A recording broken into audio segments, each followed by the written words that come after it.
Technical Conference in docket number 23-035-10, PacifiCorp's Integrated Resource Plan, 2023 Integrated Resource Plan, or IRP. I'm Eric Martinson. I'll be moderating this technical conference for the Public Service Commission. Why don't we start with introductions? We'll start with introductions for those who are here present, then we'll move to the phones after that. And why don't we go ahead and start with, yes, right over in the corner. My name is Amy Lopez. I'm a press secretary with the Sierra Club. Thank you. My name is Luis Miranda, and I'm the acting chapter director of the Sierra Club Utah chapter. I'm Dominic Heuscher. I'm part of UNC. If you don't know that, Utah needs clean energy as part of Sierra Club. I'm Monica Hilding with the Environmental Caucus. Joan Entwistle with Sierra Club. Catherine Kerr, Sierra Club. Paula Decker, volunteer with Sierra Club. Jessica Lola, program and legal assistant for Western Resource Advocates. Don Hendrickson with Utah Association of Energy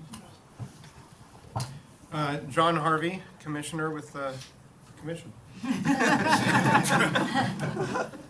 Abdul Nasser Abdullah with the division.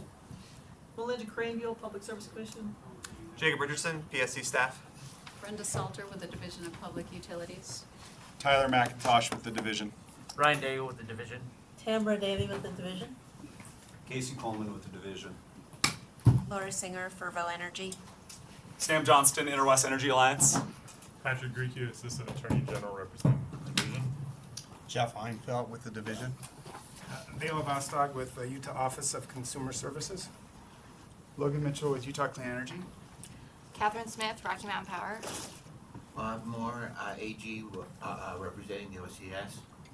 Stan Holmes, Utah Citizens Advocating Renewable Energy, UCARE. Ms. Stewart?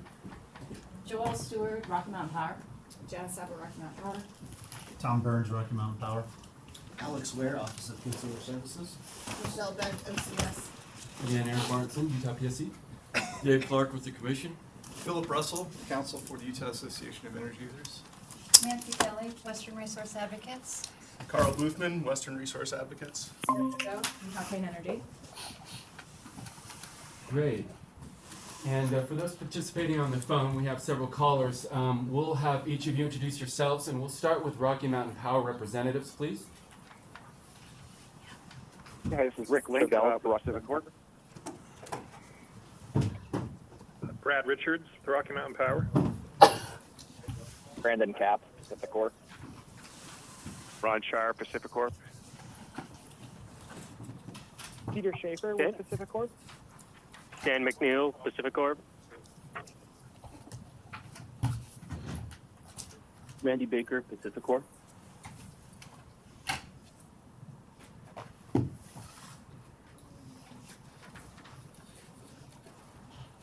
Anyone else with PacifiCorp? Great. Anyone with Department of Public Utilities? Division of Public Utilities? Gary Smith with the division. One more time? Sorry, that was Gary Smith, I think, and this is David Williams with the division. You were at the beginning. You? I'm not on the phone, but this is Tricia Schmidt, a late arrival, Thanks, Tricia. with the AAG's office for the division. Anyone with OCS, Office of Consumer Services, on the phone? UCARE?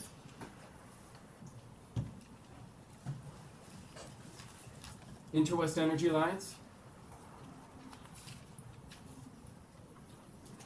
Yes, Michael Goggins. One more time?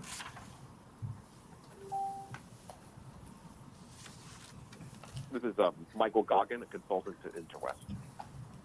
Thank you. And this is Chris Leger with the Interwest Energy Alliance. Is there anyone on the phone who's not had a chance to introduce himself? Or in the room? My phone may have been muted. This is Ryan McGraw with PacifiCorp.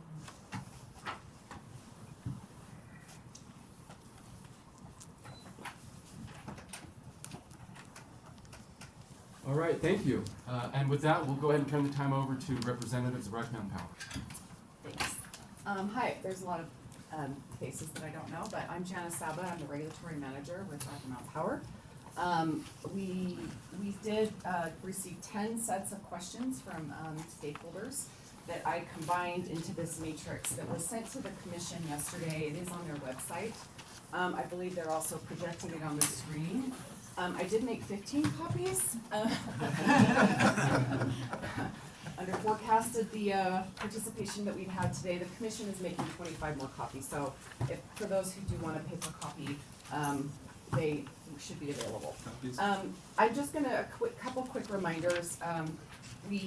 Since we have so many questions today, we decided not to do usually we do a quick 20-minute overview slides. We decided to use all the time for the questions. It just seemed like we had enough to take up the full 2 hours and then some.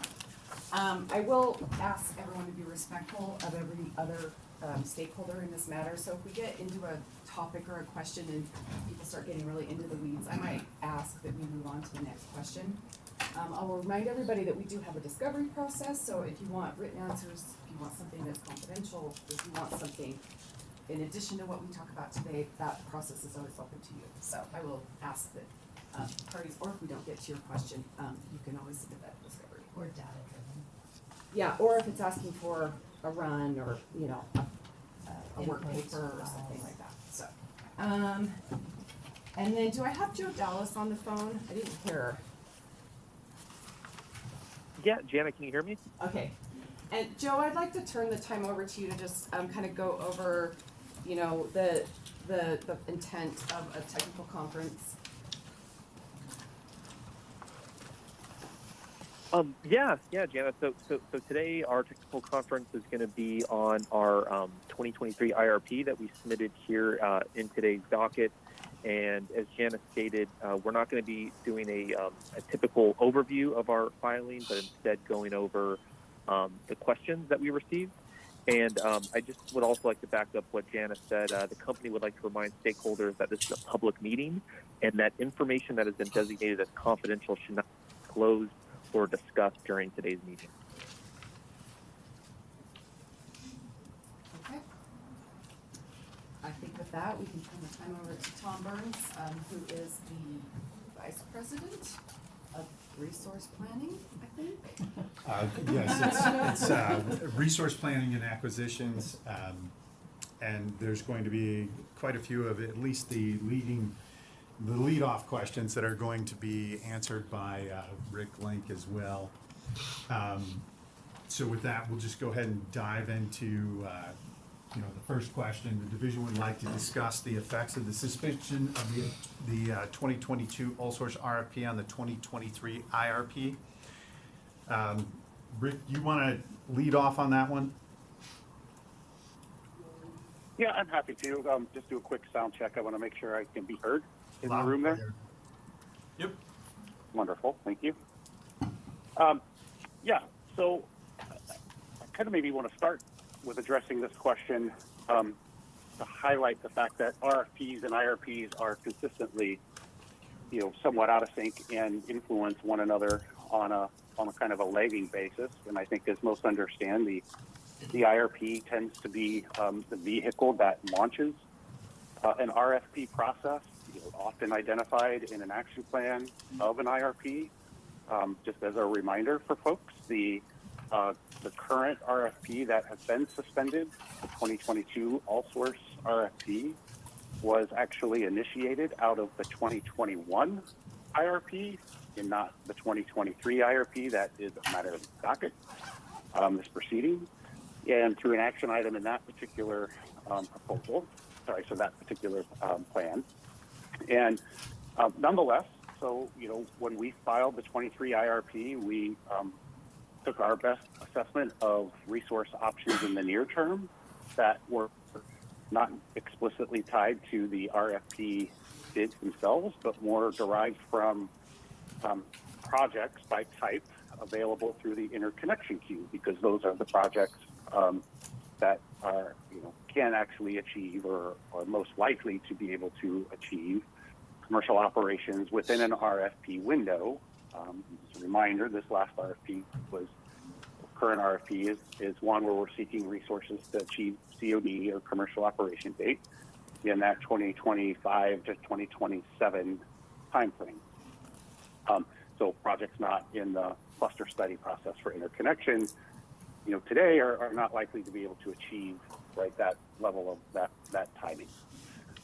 So first, recognize that the IRP itself is not tied explicitly to the RFP bids that were being evaluated in the all-source RFP.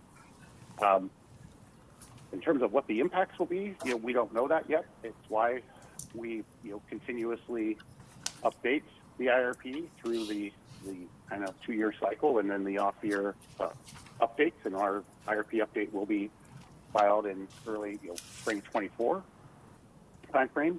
We're still working through whatever analysis, we need to do to represent what that would look like there. So I'll kind of pause there. I'll also look to the team to see if there's any other input that they would like to add, but maybe see if there's any questions based off my response to this point. Rick, this is Nancy Kelly, WRA. Wanting to follow up on that, I've been out for 12 weeks, and so this answer should be in my mind, but it's not. Weren't those resources that were in this IRP part of the action plan? They weren't considered existing, but you weren't soliciting for them because you already had an RFP out. So can you tell us how the numbers from the suspended RFP, the megawatts that you were going after, how they affect the current action plan and the megawatts that you will need to procure from the current IRP? And because I thought there was overlap in the numbers you provided to us in the 2023 IRP. And I haven't got back to check, so apologies there. Yeah, it's not, there's overlap in the sense that, we have a need every year and we have an active RFP on the streets, thinking through the IRP process. And so we were doing our best representation of what might come out of the 2022 all-source RFP. When we developed the IRP plan, an action plan, but the action plan item in the 23 IRP to, issue an RFP just is really in recognition that we have resource needs looking out the time horizon. And, once this one closes, the 2022, we would likely need to issue another RFP to continue that procurement trajectory, again, targeting resources that could likely come online later. So say, without being super specific here, beyond 27, which is what we're currently seeking, maybe there's some overlap. We look for resources in 27 and 28 through maybe 29 or 30, and then like we have been doing with, exceptions and carve-outs for long lead projects as well, that might need additional time, to get their projects underway. So in any event, I guess my point, Nancy, is primarily one in which, the outcomes of our procurement end up rolling into the next planning cycle. Our planning cycle at any given point in time tries to anticipate what the outcomes of a current RFP or process might be, but there is a bit of a circular reference there, and as we get closer to and we wrap things up and make our decisions on what we're doing with the current RFP, that will be reflected in our next and updated plan. So follow-up question then, you're procuring now in the suspended RFP for the time period 2025 to 2027. How long can you wait before you make a decision to move forward with the current RFP and still make the 2025-2027 procurement timeframe? Yeah, there were already not a lot of opportunities, I'd say, in 25. I can't even remember if any. And if I think of these years as, projects that can achieve commercial operation by summer period of the particular year, that's when we typically have our biggest need, right? Our system coincident peak occurs in the summer months. So a project coming online, let's say in December of 25, is really no different from that perspective as an asset that can come online by June of 2026. So the pool of options is not significant for 2025. more optionality for 26, and we need to make some action, and then even larger probably for 27. So I still think there's even going into the first part of next year, I would say there's opportunities to still pursue projects maybe in the 26 timeframe. I would say more likely in 27 timeframe. But Nancy, as I think I've mentioned in other forums for which you may have been a participant, we take obviously this procurement process quite seriously. We understand that it is the foundation of how, it's a key element of how we can and need to supply reliable service for our customers. The suspended RFP process does not relieve us of that obligation. And so it's not as if we are not doing everything we can to procure what we need in anticipation of what our customer demands look like going into even 26. We routinely, not out of practice for us, but we will continue to look at options outside of the RFP as necessary to maintain reliable operations, even in 26, despite the fact that we might have a suspended RFP at the moment. And then one final question, and I'll quit asking questions and turn it over to other people. What is your, this is looking out, but your assessment of the market in the 2026 timeframe? Like, are you, in terms of volatility, underlying natural gas prices, et cetera, that might leave you on the market during riskier times? Well, it's a very broad question. Yeah. I'm not quite sure how to precisely answer that, but I'd say, there's pros and cons to market reliance. I know we've been saying for a while now that our preference is to reduce our reliance on the market, but there are key windows where that tends to be the most concerning, and those windows, are that needle evening peak in the summer period, right? Call it June through September. And we've seen, events, particular extreme weather events, as early as June, and as late as September, over the last few years. So that's the key window. And as I mentioned earlier, we're not sitting on our hands, right, trying to do nothing as this RFP is suspended. We do have options available to us to try to mitigate those risks, and with a heightened focus on those particular periods where there's a higher probability, right, a higher likelihood that we would see volatility or extreme prices. And we are, as necessary, pursuing those in anticipation of trying to reduce that risk and making sure, like I said earlier, that we are maintaining reliable and cost-effective operations for our customers, despite the fact that we have a suspended RFP. Thank you, Rick. Thank you, everyone. Mm-hmm. Hi, this is David Williams with the division.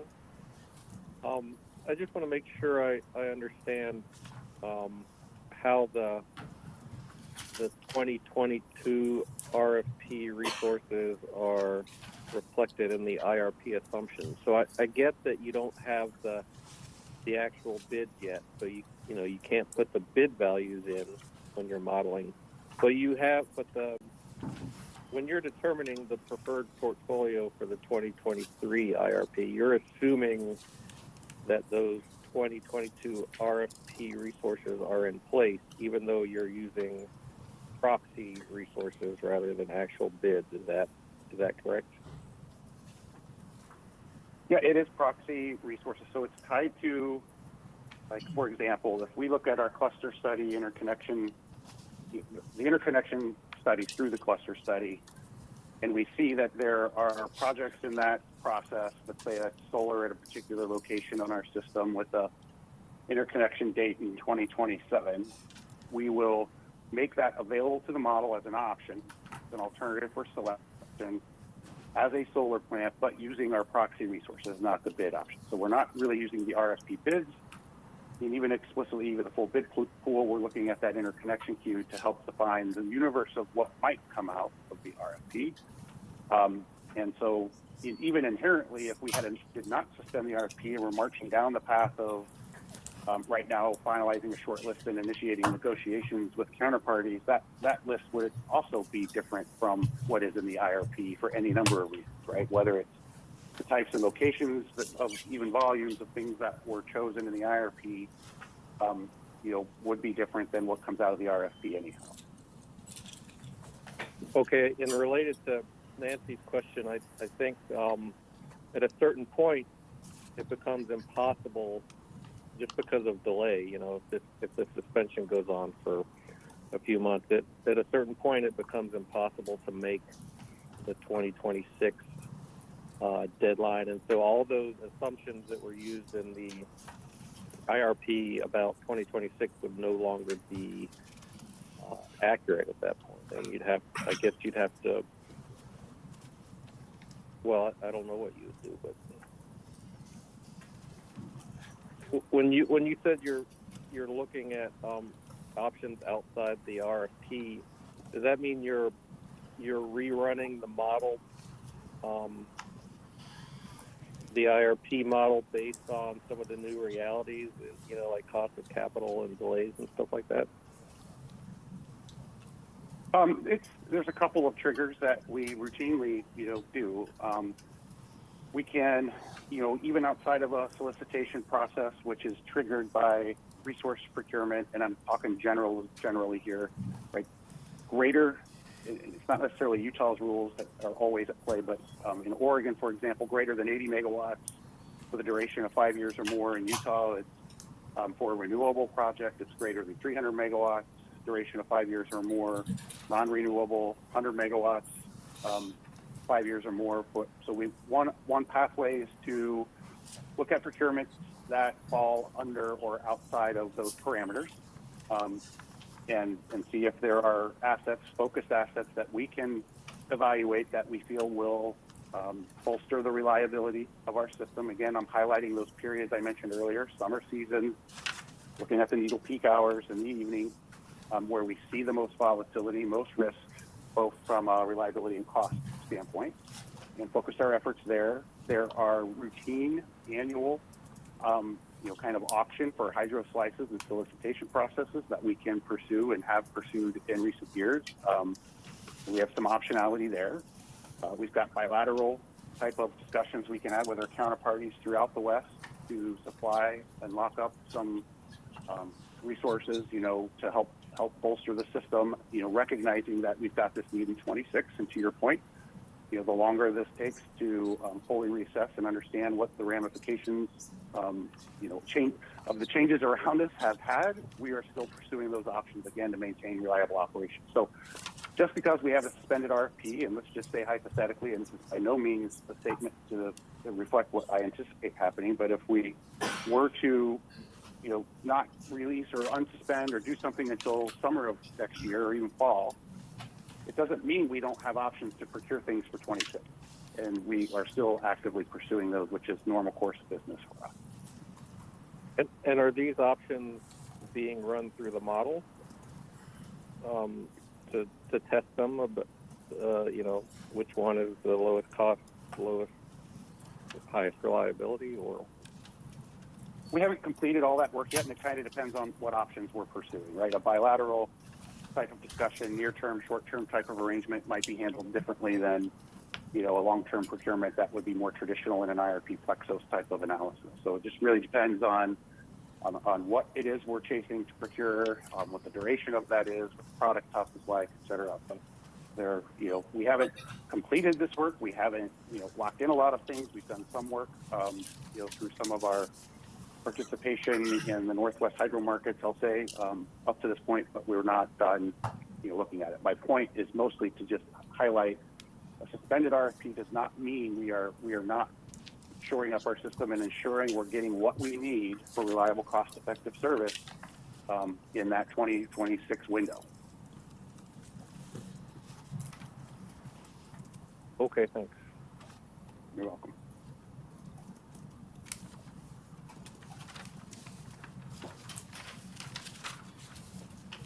Anyone else? Yeah, I had a quick question. Logan Mitchell from Utah Clean Energy. Rick, do you anticipate the bids expire November 21st, I believe? Do you anticipate having an update, providing an update before that date or by that date? I don't have a explicit timeline yet on when we might make a choice on what to do with the RFP. But if the bids do expire through the course of a suspension, we will discuss and have discussed to some extent if that's where we find ourselves. Fully anticipate we would allow updates from bidders, both from an price standpoint and likely a commercial operation date, right? So if a project proposed COD in January of 2026 and that's no longer achievable given the date we unsuspend the RFP down the road, we would allow them to kind of reassess and propose an option for, say, 27 hypothetically.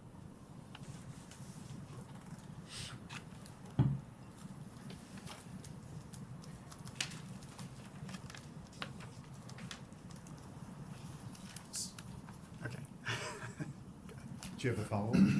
I guess I'm just curious what the process is if those bids expire. Like, is it renegotiating each one of the bids individually to look at the COD terms or the various terms of the bid? Or is it restarting the whole RFP process over from scratch? In which case we're looking at potentially a year's or more of a time frame to resubmit all of the bids and resolicit all the bids.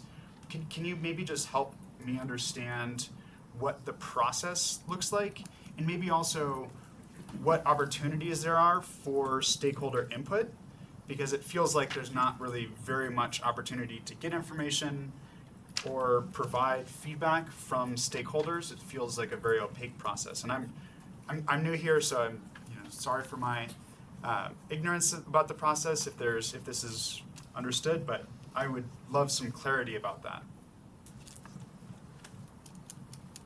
Yeah, I think you've heard me also at other forums. I'm going to say something hopefully very similar to what you've heard before in that context. So we have not yet completed our assessment of the path ahead of us, right? What we do know, and as stated in the communication when we suspended the RFP, is there were enough variables in our planning environment that have shifted and changed through the course of the RFP process that we felt was quite necessary for us to hit pause, to evaluate what those implications might be on our resource procurement in the 2022 all-source RFP specifically, before we pull the trigger and move forward with locking ourselves into 20-30-year, kind of contracts and/or, locking ourselves into agreements to build and own new assets, whatever the outcome of that RFP might be. So first and foremost, that is our process, is we have to evaluate those variables to get a very clear sense of their potential impact on this near-term procurement. In the background, I'll highlight in parallel, we're still looking at our options to have sufficient supply on our system to reliably serve our customers. So we're not stopping that work. We never do. And then going forward, the outcomes of that assessment will determine what we do. And just by virtue of logical outcomes, there are multiple possibilities there. One is we unsuspend and march forward. The timing of when that is done will determine the process that follows. Like I mentioned, do we allow price refresh and change in CODs? And it's not a negotiation. We haven't negotiated with any, through the RFP itself, haven't negotiated terms. What we have are bids, right? Proposals from the developers. We would give them opportunity to, modify those bids and those proposals, and we'd assess from there. There's possibility we terminate the RFP and initiate a new one. That's part, it's just a potential outcome. It just depends on what our analysis ends up and review of that environment ends up telling us what we think the right path forward.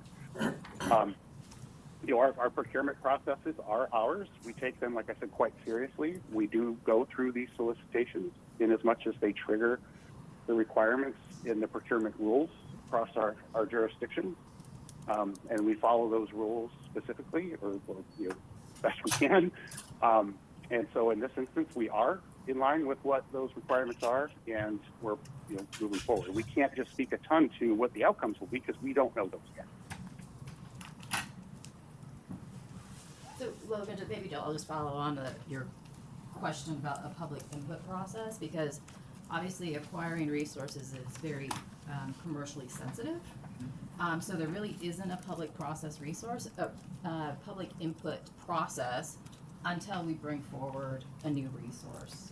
We recognize we bear the burden of justifying those resource decisions, both what we acquire, maybe and what we don't acquire.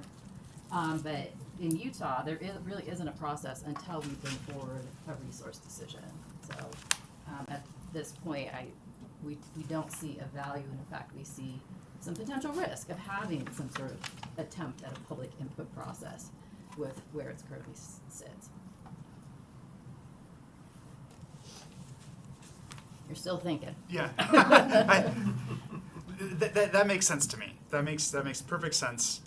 It would just be useful to know that like things are happening and just like regular updates or a schedule of updates of like, hey, obviously you can't share about specific bids, but like we're at this point in the RFP process. Here's our current thinking, just so we know that something is happening. Because from where I'm sitting, it's opaque wall, and I'm like, everything is up in the air.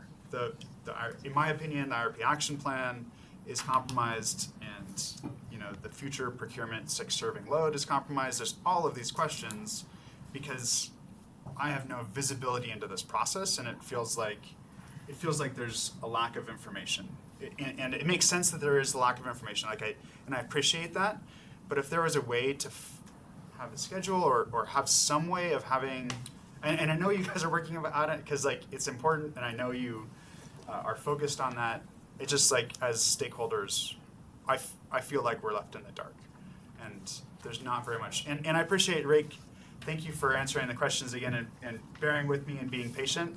I asked the questions again partially because the other forums, the other forums that we've talked in, are behind NDAs, and so it's a different forum, and so I'm assuming that that information is not shareable, and so I'm asking the question again, asking in a different way, trying to get understanding. So that's partially the rationale there. We have a question over here.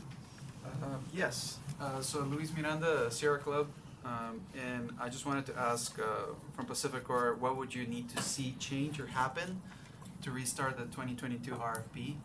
I know that there's a lot of things being figured out still, but are there, maybe can you point out the conditions that need to shift for it to become favorable again to restart the 2022 RFP? Rick, I'll jump I think the easiest. Go ahead. Well, let me make one comment, Tom, and then add to it. Feel free. I think the easiest way that I could think to answer that question is once we do our assessment, and if it can conclude that it still makes sense to do the level of procurement or to do procurement in the time frame originally contemplated, then when I say makes sense, there's a similar need, right? The ozone transport rule, the greenhouse gas rule, a review of our ongoing assessment of wildfire risk and liability, all of that comes together and says, you know what, once you consider these factors and these variables, yes, you should still, procure volumes, in this 26, call it even 27 still time frame, then we would unpause and initiate our process from there. But we have to consider all of those variables and make that determination. I think over big picture, I would say it doesn't really change our trajectory much because, despite those variables that we listed in the announcement in the RFP themselves, it doesn't change what our customers are doing and needing, right? So the stay on the ozone transport rule, as an example, is not a material driver to load, and what it's affecting is our supply. And so we have to assess that and make that determination before we're locking in. Like I said, these are long-term commitments for contracts, and it may just end up being we need to push it out a year or two. I don't know. We have to do that work. But if we go through this process and ultimately decide, yes, if we still should march down the same cadence we were, then we'll unsuspend and move forward. Can I just clarify to make sure that I heard you right? I think you're saying that you will complete the assessment process to trigger a reinitiation once the cost assessment has been done for things like I guess the good neighbor ruling, or and also around the wildfire risk assessment. And those are two processes that would be external to something that PacifiCorp will be able to control. So it's like, if there's a litigation process, it's something that you would wait until that's complete before you can make a decision whether to restart or not. Am I understanding that properly? You are not. I'm not saying we have to have everything complete, right? There's never certainty around us and would never procure a resource in that environment. What I'm saying is we haven't fully evaluated what the impact of those outcomes might be on our procurement, right? Well, we need to understand what is a robust procurement strategy that makes sense in that environment, and with the uncertainty that it can go a number of ways. And what are the risks and rewards associated with that, which is a decision and an assessment we have to make, within PacifiCorp to determine which path we're going to go. And that's what we're actively working on. So we don't have to wait for the outcomes to be final. We might be waiting a long time in that instance. Yeah, we need to evaluate the range of possible outcomes. And so did I hear correctly that what you're thinking now is you'll have a higher level of coal dispatch available to you, and therefore you're reassessing your need and the cost of alternative resources against running higher levels of coal? Did I hear that correctly? No, I don't think I even said the word coal. Well, I know you did not say that, but you did. So you did not hear it correctly. All right, well, you did reference that these have changed the supply side, and you were going to evaluate your need. And what the ozone transport rule change suggests is that you could, in fact, generate higher levels of coal than you may have modeled during this IRP. So that was kind of the sequence I went through in my mind, is how that changed your IRP and what you were trying to evaluate. So if I got it wrong, I'm sorry, but that's how those all linked for me. Right, but there's what Tom and I think we're both just saying, there are different outcomes we have to consider. A stay on the rule does not mean the rule has been overturned, right? And so what we're looking for is, and there's a push and a pull in some of this as well. So there's a stay of the OTR. That might delay things a couple years. It may then be fully enforceable again at some point down the road in one outcome. So what does that world look like for our procurement? We have to also consider the fact the IRP did not evaluate the greenhouse gas rule or the 111D rule from EPA, which came out timing-wise in a time frame that didn't allow us to rope that into our resource plan. So if we're going to take a look at outcomes of what the OTR might mean on our resource procurement, we might also take a look at what that longer-term implication of that policy outcome might look like. And then we layer on top of all of that need. We're seeing a change in not a change, but we're observing more frequency in these extreme weather events. This gets to the comments I was making earlier around, do we have the right mix of resources to deliver power when we need it in that world that we're seeing an increased frequency of? So that has to be fully evaluated. And the whole wildfire piece. We have to layer that all together and try to see, what is the right path for us when we consider these range of outcomes that have not been fully evaluated through the RFP, right? The RFP bid selection process that was approved by our commission sets forth a set of selection criteria that's pretty specific. And we have to evaluate, whether that would get us to where we think we need to go with these range of outcomes. And so this is what I mean, Nancy, when I say we need a robust kind of assessment of this plan to see that we can justify a procurement strategy that kind of makes sense in light of these various outcomes that might play out in the coming years. So a couple of hands raised. I have a question. Yeah, before we get there. Real quick, I want to add on to that. So, it's somewhat of a trap, and I find myself falling prey to this trap at times as well, because you want to just grab onto that idea. Oh, it means higher coal dispatch. There's too many inputs. You can't say with a definitive answer until the analysis is done that is going to be the outcome. And that's why, we stated we haven't completed the analysis yet to arrive at that answer. We haven't evaluated the full range of outcomes to be able to say that this is the answer. It's easy to just, latch onto certain things and say, oh, well, that's the logical outcome. But you have to look at every step in the process, and it's pretty meticulous. It's pretty involved. So it's because I did this right away. It's like, oh, it means this. No, got to look deeper. Question from Sam, and then over here after Sam. I'll pass it. Mine's been answered. Okay, great. Hi, Paula Decker, volunteer with the Sierra Club. What I hear you saying is that part of the conditions that have changed that have caused you to suspend your IFP are things like increased wildfire risk and liability and litigation surrounding that, litigation, government regulation around ozone and greenhouse gas rules. Those are all things that are a direct result of a high level of burning of coal and natural gas. So I hear you pausing to procure, and will also include procuring more clean energy sources in response to a problem that burning gas and coal have caused in the first place. So that just seems a little crazy to me that that's actually going to solve anything moving forward. So my concern, and the main question I want to ask, is you have a commitment to provide 18 large communities with 100% clean energy by 2030, and you're telling me that this pause in your RFP is going to push out new development to 2026 or even 2027? How do you plan on meeting those commitments that citizens have voted for in vast numbers, and municipalities have signed on for to receive 100% clean energy?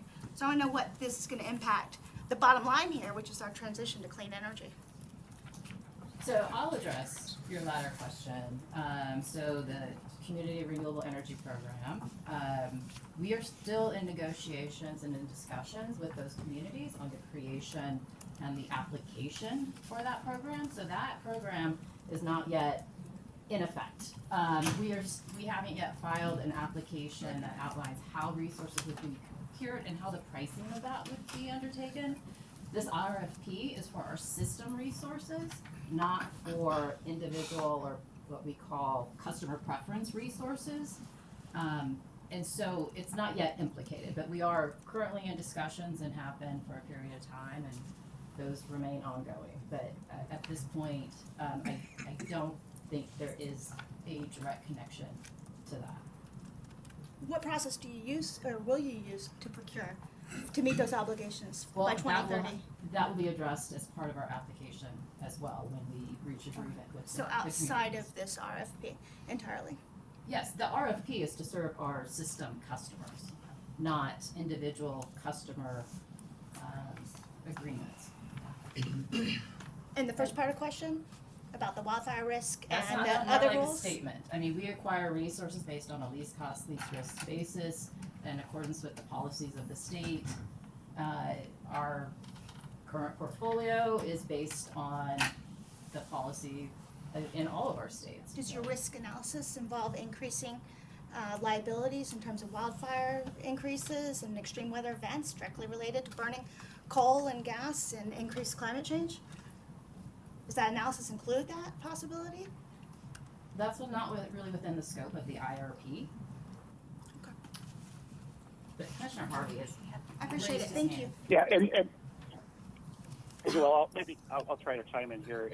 We've made a massive leap to say a suspension of the RFP, almost as a matter of statement, which I do not agree with, will cause delays in the transition, will cause increased fossil fuel emissions, will require less procurement of non-emitting energy, is a massive leap. All we're saying is we need to take a moment and evaluate how these things around us have been impactful so that we're not making bad decisions on behalf of our customers. We're looking 3-4 years in the future, 20 years into the future in the context of the IRP.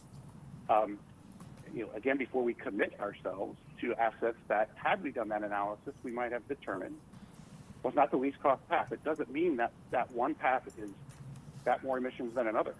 We haven't done any of that analysis. So all we're doing is pausing. We're doing the analysis appropriately to evaluate, again, this near-term procurement strategy. And that's all we're saying. No one has indicated anything other than that from company.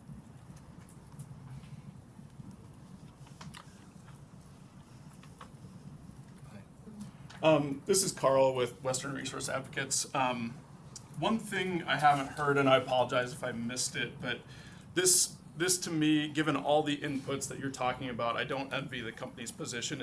It's a difficult exercise. I understand that, but the RFP is bounded by certain least cost, least risk requirements for the portfolio, and I'm wondering what outputs might be available after the company has completed this kind of interim, if it's a modeling exercise, call it a modeling exercise. If it's just a decision framework, I'm just wondering what outputs will be available to ensure that this is kind of a least cost, least risk way forward.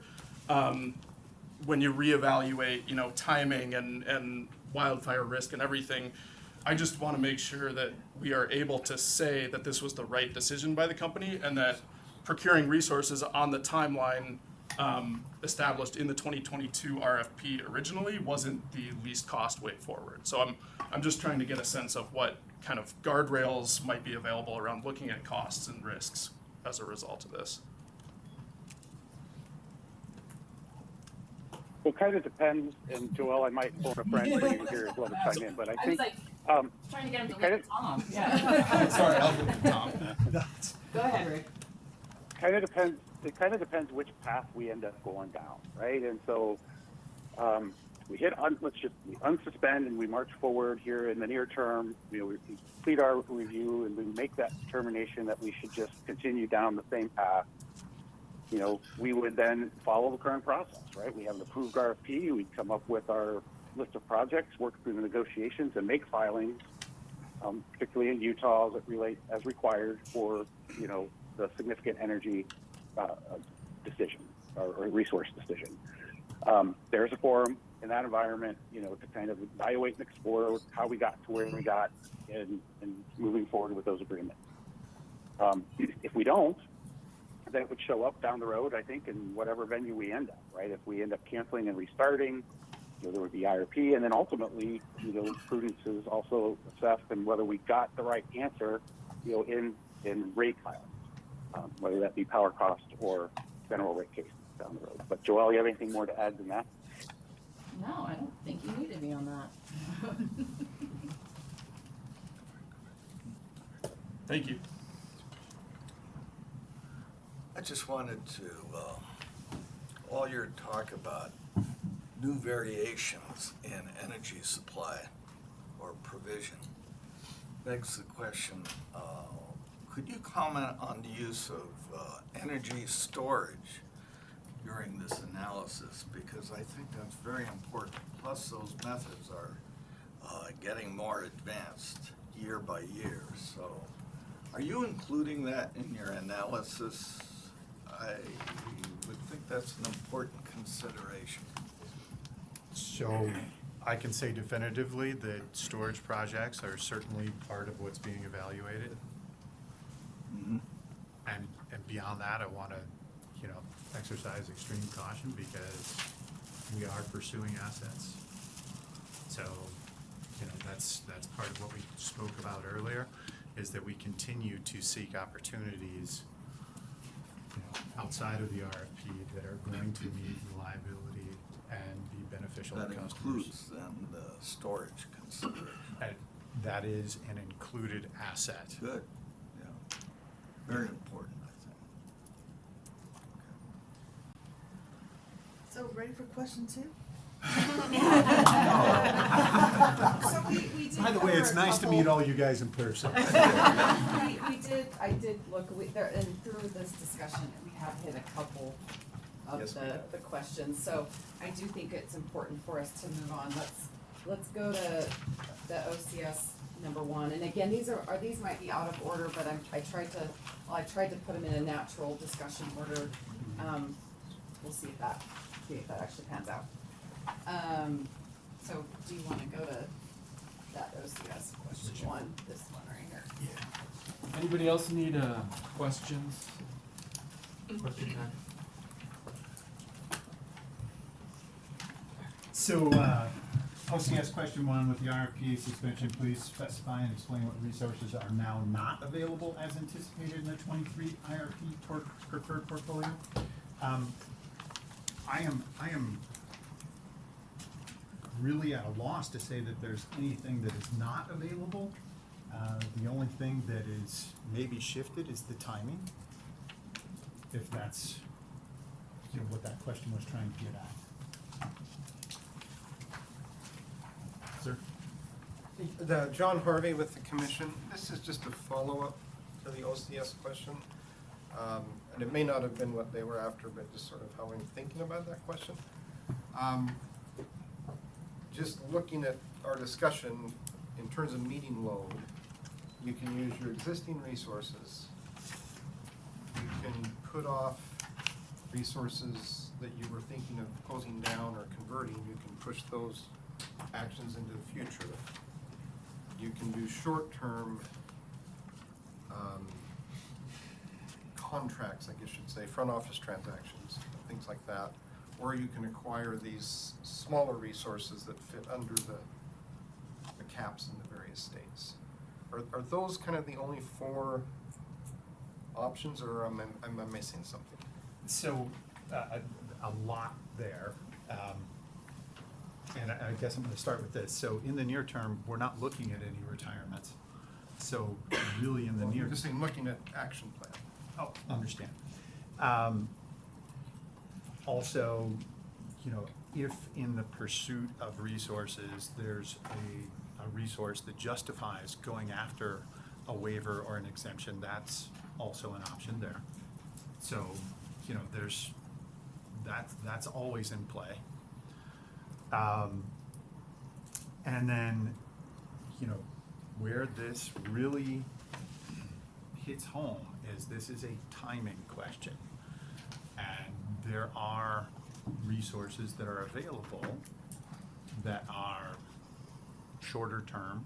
Rick alluded to that earlier. In the Northwest, there's quite a bit of hydro assets that are available for shorter term contracts that allow us to, you know, reliably meet the needs of customers and buys us the time that we need to actually have, I guess, some certainty around some of those variables that we are, you know, concerned about making right decisions with, you know, today. Thanks. Could I just follow up? So I'm a little confused now because I thought you weren't looking for certainty, but you were looking for more time to probabilistically evaluate what the various outcomes might be. Yes. And so can you help me understand which track we're on and maybe the timing of when the assessment that you're doing relative to short-term planning might be completed? Certainty about these inputs are not guaranteed, but we need the time to perform the analysis to say, over this range of outcomes, here's what, even though we don't have certainty yet, we can look at the range of potential outcomes and evaluate that. And if the worst case scenario says, oh, this is a good decision, then at that point, I would call that certainty. Okay, and timing for the assessment process, what are your current ideas about that? We have a 2023 IRP update that is scheduled to be a draft on and I forget the last business day in January of 24, but you know, that's gonna be the first look as far as what the 23 IRP update is going to look like. You know, that's going to be a key date. And could I just say, forgive me, all of you that aren't in the room. This is Dave Clark with the commission. I apologize for not mentioning that at the outset. Thank you. Bill? Yeah, Abela Vostok with the OCS. So when you answered the question just a minute ago, I think you said that all the resources are still available in your mind that are in. Yeah. And why is that? Is that because they're based on what's available through the transmission cluster studies, so it's just the fact that there's there's transmission interconnection capacity available, and you know that some resource will take that? Is that why you say they're still available? There's no interconnection studies, or there's no interconnections that are terminating. And then on top of that, there's no more or less certainty, because an offer to sell, these are, at any time, any of those participants could exit the process. So we have not been informed of anybody exiting the process. So the assumption is everything's still available. But is there the possibility that some other entity besides PacifiCorp could take that resource or that interconnection capacity for themselves and it won't be available? That is a possibility. And Baylor, this is Rick. This is it's certainly a possibility, but with the understanding that whoever that off-taker might be in that hypothetical has now got to incur a wheel across PacifiCorp's system to get it to their system. The vast majority, well, not all, but the vast majority of bids in the RFP are projects that would interconnect to PacifiCorp's system. And so if a third party is taking those, they've got to move it across our system, secure not only the interconnection, but the appropriate transmission service arrangements, the point-to-point wheeling arrangements, to get it to where they need to move it. It's an added layer. Right, so they're possibly kind of captive, I guess, to PacifiCorp because of these extra costs. I don't know if that's the right word. I wouldn't characterize it that way. Hostage? No. I wouldn't characterize it that way. Okay.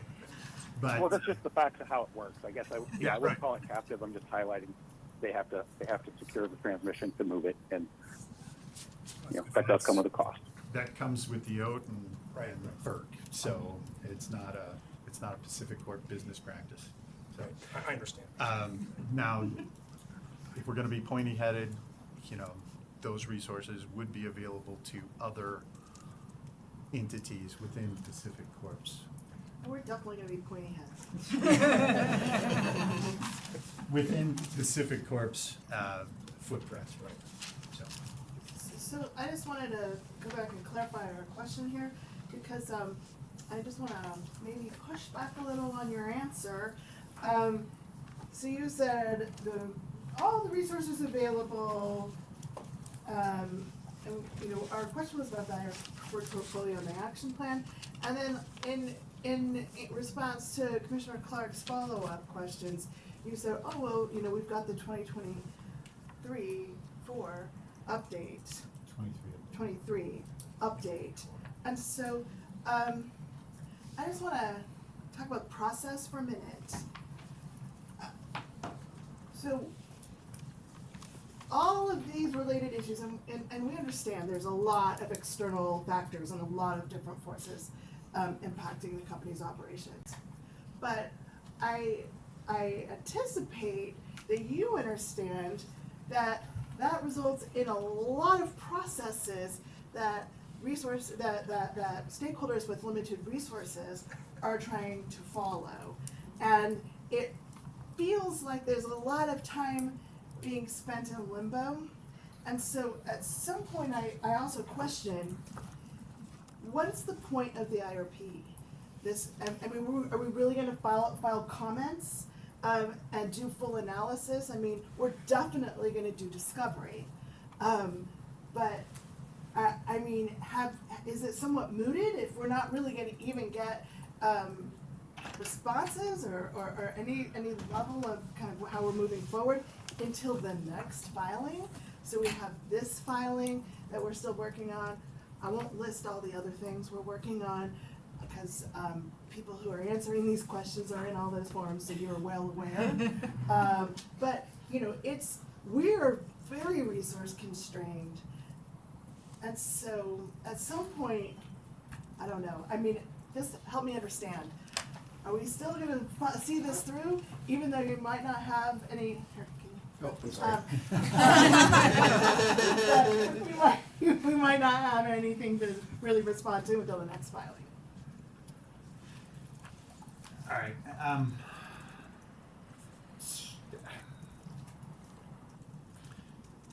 so I'm trying to get to the point of it because there is, Because I already said we are gonna be pointing at it about it. no, that's fine. And I'm, you know, I'm trying to get past the you know, thought that's coming to my mind is, yeah, resource constrained. The PacifiCorp, my team is resource constrained as well, so I feel your pain as far as, you know, doing this, redoing it, doing it over again, you know, all of that. I'm empathetic to that and suffering right along with you. And the people on the phone are probably, you know, cursing me underneath their breath, you know, right now. But, you know, it is our intent with the 23 IRP update to provide that range of outcomes, to provide those studies about the things that we've spelled out as, you know, being the variables that are caused us to get pause. And it would be, you know, it is painful. I'm gonna acknowledge that right out of the gate. I'm very empathetic to that. But it would also not be prudent for us to charge ahead in, you know, light of everything that has changed. But it might be more transparent to ask something for something different right now, like not just charge ahead with the IRP process also. I mean, it sounds like it's just basically gonna be therapy for us to just write our comments, get a little bit of it out and on paper, but that might be the only purpose at this point. Well, no, because those things need to be taken into consideration in the update. So it's not Because a. there's no way, well, I won't say the next thing. The outcome is somewhat predetermined already, and I won't say any more than that because the commissioners are in the room. I'll leave if you want. There are only certain options. We can evaluate how the current situation stacks up against guidelines, is all I'm saying. Sorry, Noted. I went a little too far. Can I actually ask a follow-up? Sam Johnston with Interwest Energy Alliance. So this form of the 2022 all-source RFP was approved now around a year ago in a stakeholder process, and is aging. You know, so is it fair to say that it's aging out of materiality pretty quickly here, and that you all need to make a decision on whether you're going to restart that within a pretty reasonably quick time frame, or else being at risk of needing to cancel it and file a new RFP request so that the deadlines and the terms and conditions reflected in that RFP are material and current? And then, again, I think that references Michelle's resource point, because then, you know, we have a whole other docket and a whole other stakeholder process. So just wondering, is it fair to say that you have to act pretty quickly here because of the age of that document? It's fair to say that we understand the urgency. Sure, okay, thank you.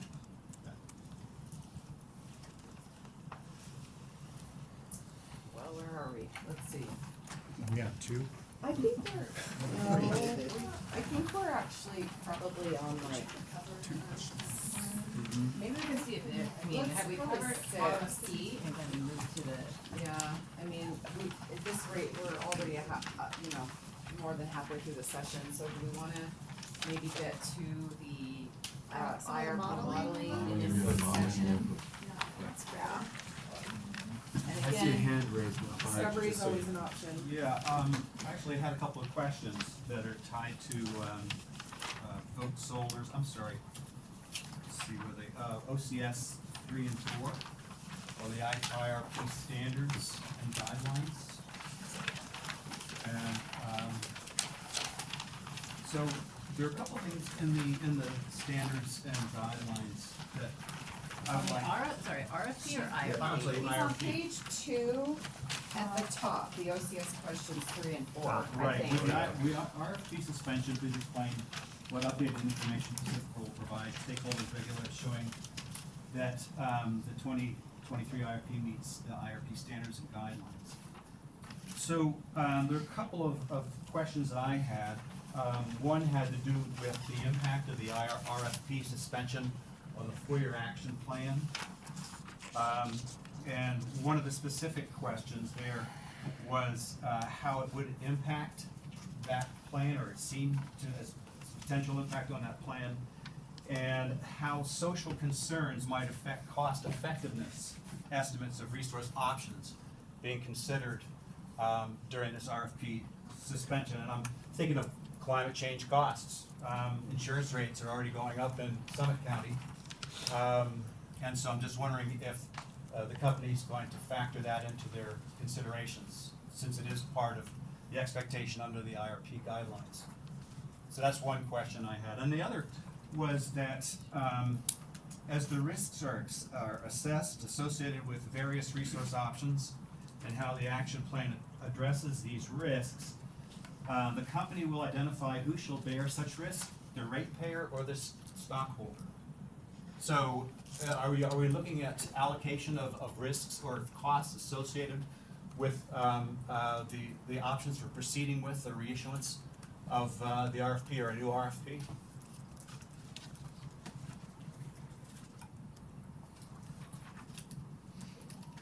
And then the last question has to do with the company will attempt to quantify the magnitude of externalities, the externalized costs.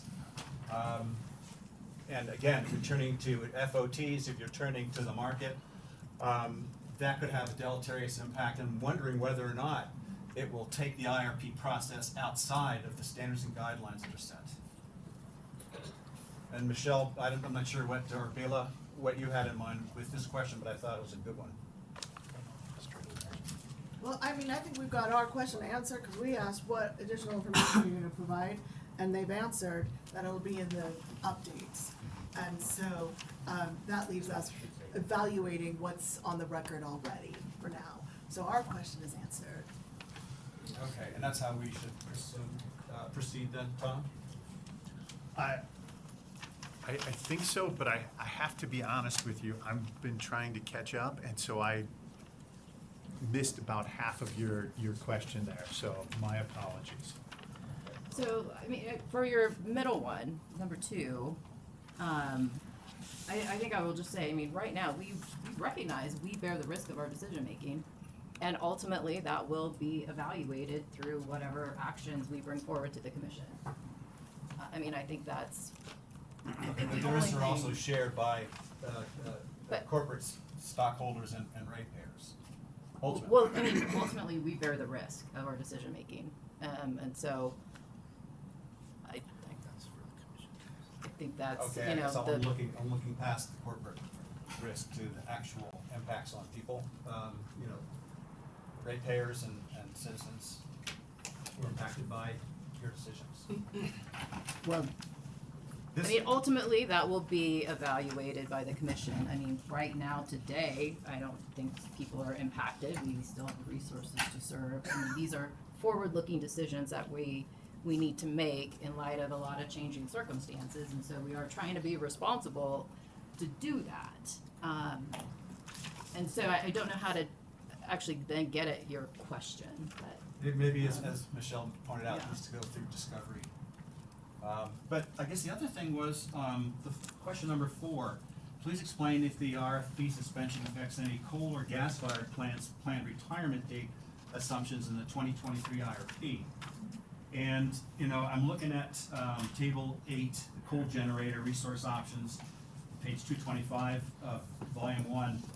And there are time certain retirement dates there, and there are time uncertain. For example, Hunter 1, 2, and 3 could run to 2042. Is it possible that Huntington or one of the others that's listed as retired could also be run out as an option as this moves forward? Do we anticipate any changes to those retirements? As a result of the RFP? Right. Decisions that are made, or actually your consideration of what options are available, and maybe this gets back to where you're gonna keep running coal, longer. But are they thinking about this in terms of the options that are in, section 8 of the, of volume 1 of the 2023 IRP? So the RFP is not affecting, these are assets to be procured prior to January 1st, 2028, and none of our retirements planned or arising out of the 23 I got me tongue-tied now, IRP, it fall within that time frame. So, you know, if we hit pause, you know, a potential outcome is we have to accelerate procurement later down the road. That is one potential outcome. We haven't done the analysis yet to say that it's going to move any retirement dates as stated from the 23 IRP. Because I think as That's what I'm referring to. as Rick mentioned, I mean, this RFP is tied to the 2021 IRP, not the 2023 IRP. Recognizing that there's a continuum. Yeah. Thank you. Okay, I think let's move on to the IRP modeling and input section on page 3.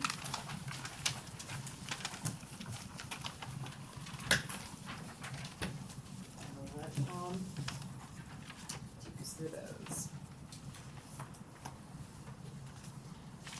So, yes, this was a particularly painful conversation that we had when we announced that we would not be providing any preferred portfolio during any of the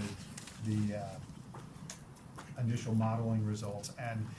And that arose for the same reason we hit pause on the RFP, because we've got all of the changes associated with the IRA. We had anticipated input changes coming up with the stay on OTR, EPA's greenhouse gas rule, until we had something, you know, nailed down. It would have been premature for us to provide the initial preferred portfolios. And, you know, even when we did think that we have some certainty, and we provided those preferred portfolios as a result of our draft filing, the earth shifted and everything's changed yet again. So it's a painful, resource constrained redo of the work. Well, that's Yes. Yes. So, any questions there? Hasn't PacifiCorp appealed some of those processes to slow it down? So, I mean, aren't you kind of contributing to the lengthiness of your uncertainty of those conditions? Like the EPA's rule, and there's been litigation that PacifiCorp has been involved in to appeal decisions. Aren't you creating those conditions of uncertainty? I mean, why not just read the room and recognize that you need to make changes in the mix of energy sources that you're using and how fast you're retiring coal or putting emissions reductions technologies on those plants? I mean, it's not as if you're not an actor in this environment, correct? I mean, PacifiCorp is appealing some of these processes. They're taking some time, right? so is the state of Utah. Of course. You know, Yeah, but, that's- you know, we are. Of course. We absolutely recognize we're in a changing environment of energy policies, both federally and across each of our individual states. They're all going at different rates. We are trying to manage through those as best we can, but also in a way that ensures that we can maintain hopefully affordability and reliability. Some of those changes, we're concerned, are moving more quickly than we can actually keep the power on reliably and affordably. And that's constantly what we're balancing. But we absolutely recognize everything's changing. And you've seen that in our IRPs over the last few IRPs in particular. That has the addition of non-emitting renewables is the expectation in the last few IRPs. understandable, what you've just said, and I appreciate your response. I guess I just have a level of frustration that to me, PacifiCorp hasn't seemed to be proactive to the extent that we could, and some of these things. I just think you could move faster. We've also And should. been very innovative And in that's- looking for new technologies and bringing, working with Natrium to try to move towards a dispatchable resource that that's carbon free, that can actually provide value in the future. But I'd let other people talk about the nature, but, okay, and the reliability is super important. The affordability is important as well, but the healthcare costs are high, and I don't know that anyone's factoring that into affordability. And I don't know how you can put a value on people's health, kids breathing clean air. I don't know. you're right, that is extremely challenging, and that's where we look to the policies of the state to help provide that guidance of what they want to dictate for our supply portfolio. I thank you for your response. Thank you. All right, DPU question 3. I think at this point, instead of reading the questions, we'll just go right in. We'll expect you guys can read the question, try to save time there.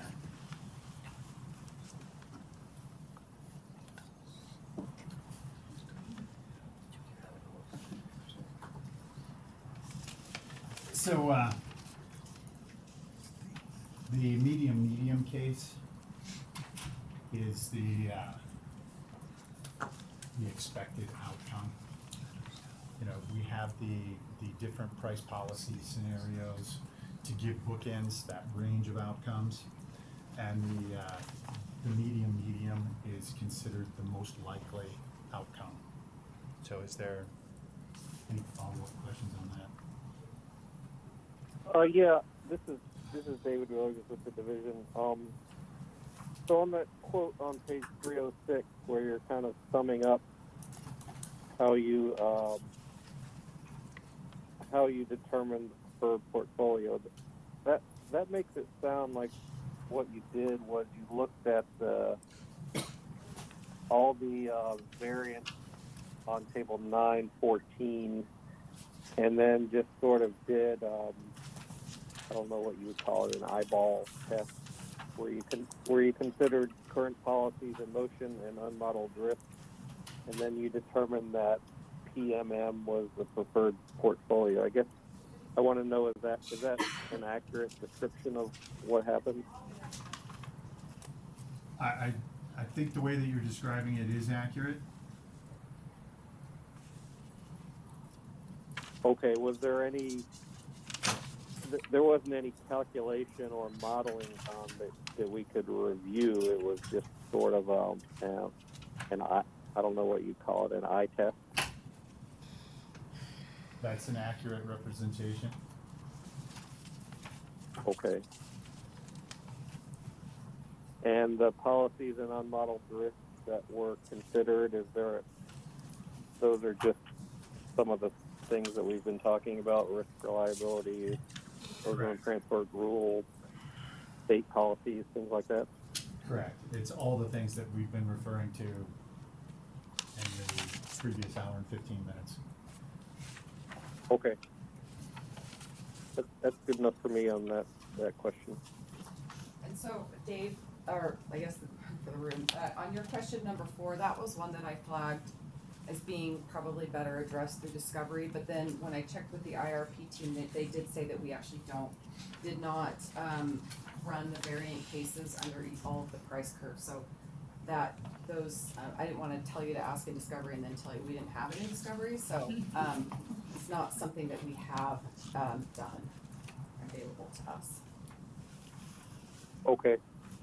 So And then my next couple of questions, I know that we might not get answers on this, but I guess what I was getting at was that you have these assumed implementation times for various projects, solar, wind,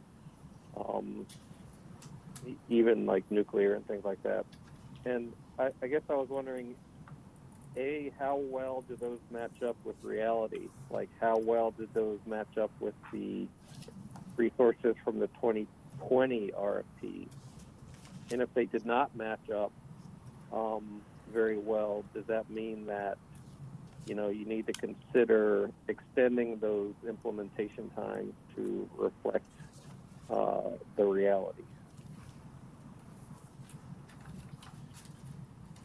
So, the answer is depends. So the implementation time is the time in which a resource has to come online. They have a obligation. There are condition precedents that they must meet. There's security that they must post, and there is milestones that they have to meet along the way. I'm not sure that any resources would be comfortable providing, holding a longer lead time than that, because that is a fairly, you know, right now, our current implementation timeline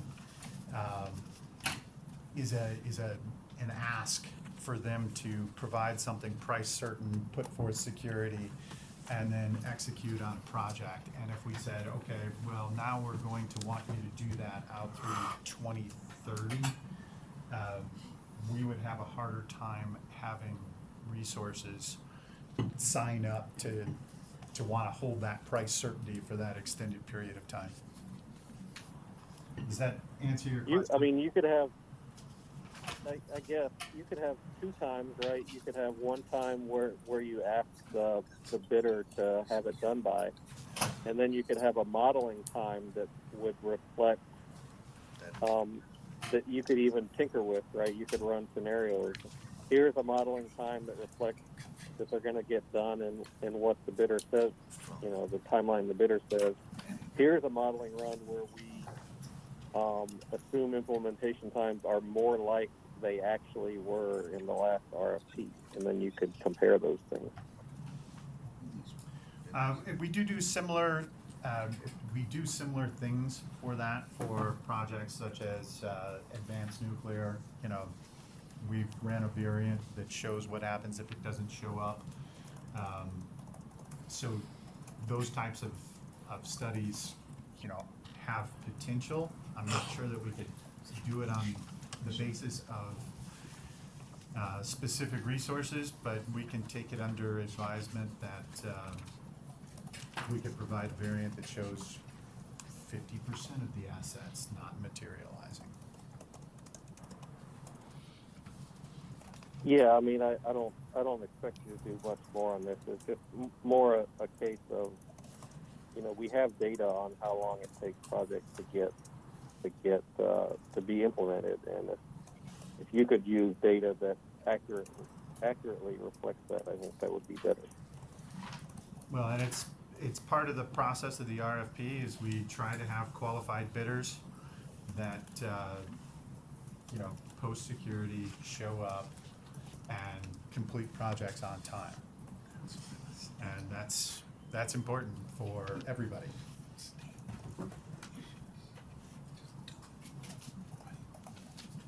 Okay, thanks.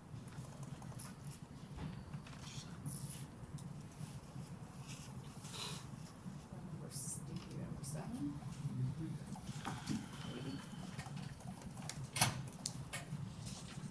Okay, so the cost associated, and as I was reading this question earlier, I'm whoever provided this, if I could get a little bit of help here. Dave Williams. Yeah. Okay. So so the It may not be a smart question, but go ahead. the costs are expected to be the ratepayers' cost. That's what was modeled in the IRP. So Okay, so anything on table 7.1 and 7.2 is ratepayer cost, not total cost of the project. correct. But we don't yet have any sort. I know that you might say that, you know, you don't have a contract with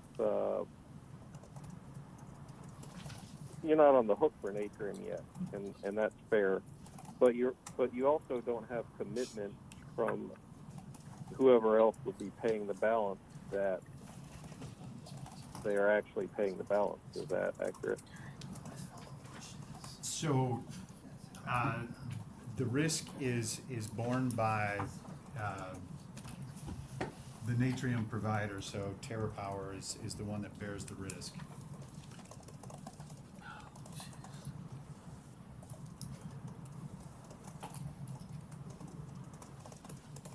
Can I ask a follow-up question on that for clarification?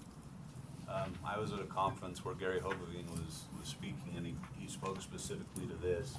I just want to make sure what I heard was accurate. He indicated that you would run the IRP model, and whatever cost it said for that nuclear reactor plant that should be paid for that is what Rocky Mountain Power will pay, and if there's any additional on top of that, is going to be covered by TerraPower. Is that modeled in the IRP, and is that accurate, or did I hear it incorrectly?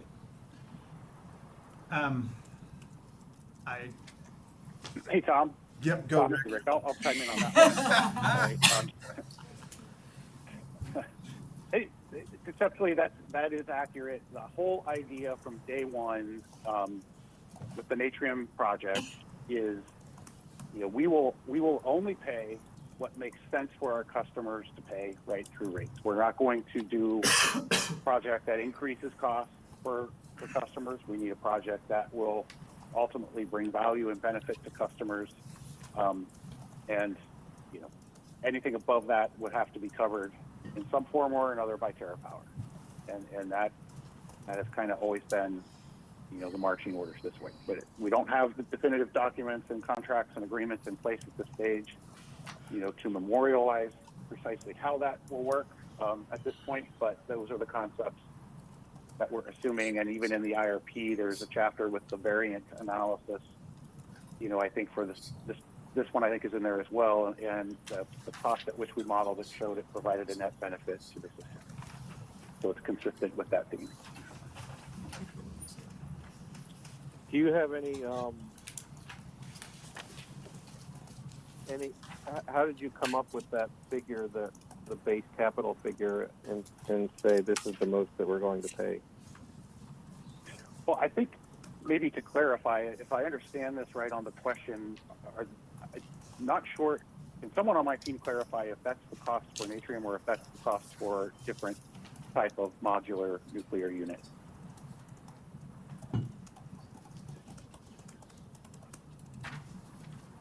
The cost referenced in that question is for a different type of modular nuclear. Correct. Yeah, I mean, I misspoke.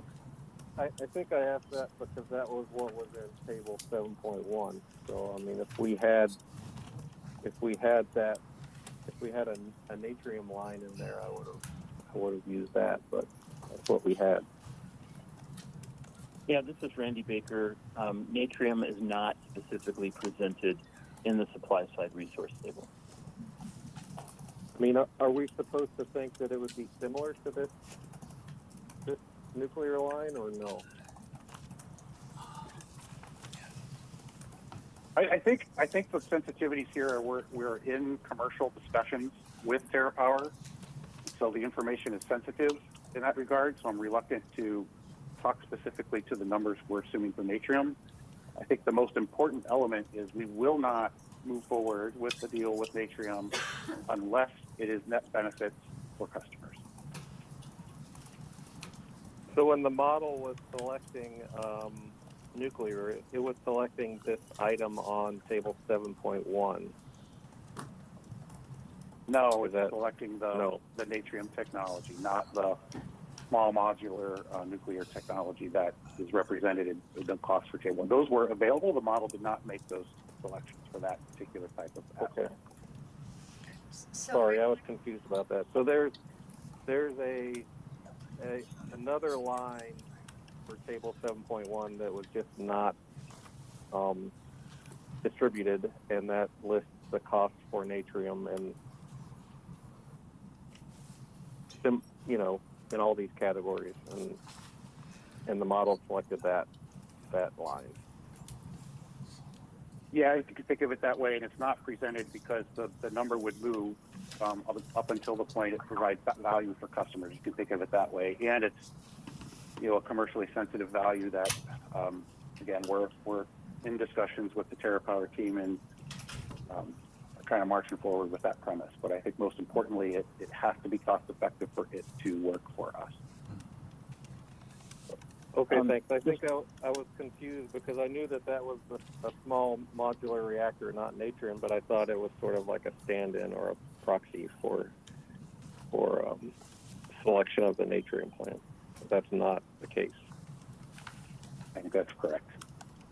If I may, I think that hits it on the head. The supply side resource table is aimed at proxy assessments of technologies and resources, whereas Natrium is a specific project and would not appear on that table.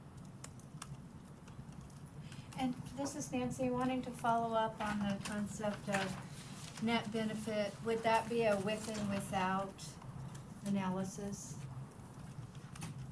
when you get to that stage? I mean, how will you demonstrate net benefit, I guess is my question. I think conceptually, Nancy, that's where we get to. It's that, but I'll just throw in, there are always nuances to the with and without, and assumptions one might have to make that need to tie back to the specific terms and conditions that are ultimately going to be in place, for that particular asset. So the analysis needs to accurately reflect it as well, so that we're appropriately analyzing that with and without scenario. So, there are costs and risks associated, cost in a contract. There are also risk elements in any contract. And what I'm saying is we don't have a contract, right? We don't have the agreement in place today to assess how to model those risks. So it's a fairly simplified study at this point. Down the road, before formal and firm commitments are being made, we'll have to factor in those variables as they become available to us. Okay, thank you. Mm-hmm. 8. Okay, so this one, CCUS.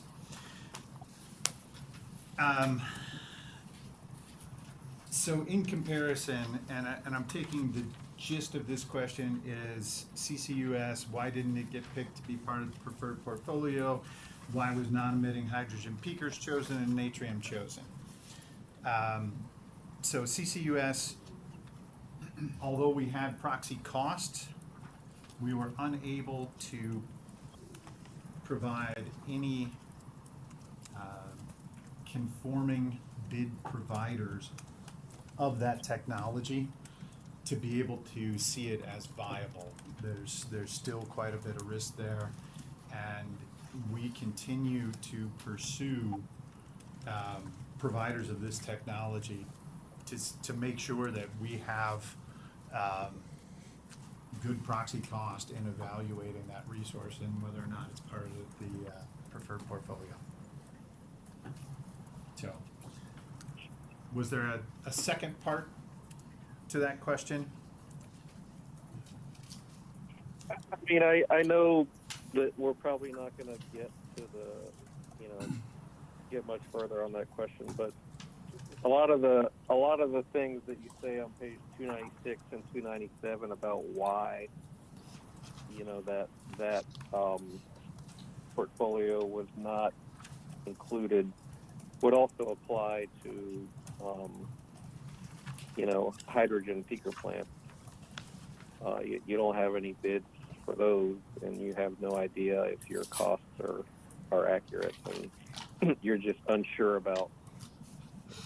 To me, this technology seems a little bit more sure than does hydrogen peaker plants, but that's just my opinion, I guess. Understand, and that is something that we have. You're not the first person to raise that, and we have been looking pretty closely at the availability of, what is the landscape for hydrogen peakers? What is the landscape for electrolyzers? What's available to us? And I have seen signs that the unicorn that is that technology is real, and we will be able to procure those resources sometime in the future. As well as the DOE just awarded substantial amounts to several hydrogen hubs, one of which is in Utah. So, as well as the Pacific. Hey, and Tom, this is Yep. Tom, this is Rick. Maybe chime in too, and just to highlight, it's not always just about everything you said. I agree with, but I think there are different operating profiles on the system between the two assets as well. So, carbon capture, a nuclear unit is built to run either like a coal plant or base load in some form or another, right? And a hydrogen peaker is more representative of a type of technology that, relative to kind of that traditional baseload unit, has to fit the mold of kind of a relatively low capital cost and almost a variable cost. It's something you really don't even care too much about, because your intent is to only operate it, a very limited amount of hours within a year. It's that cheap thing that you can throw in and have super high variable cost, but in the grand scheme of total cost for the year, that variable cost is low because you ran it for 1 week, and it's there to cover that period where it doesn't make sense for you to throw multi-billions of dollars at an asset that you intend that you only really need something for, let's say, a week, in my hypothetical. So it's not just a matter of cost certainty or not, but the operating characteristics of these different assets matter in terms of resource selection and meeting a particular type of need on the system as we do our plan out 20 years into the future. Right. Okay, fair enough. Thanks. Yeah, along those lines, my Uber driver on the way here stated that, and I can't remember if it was 34 days over 100 degrees or 34 days over 90 degrees. It was over 100 2 years ago. Yeah, it's hot. Yeah.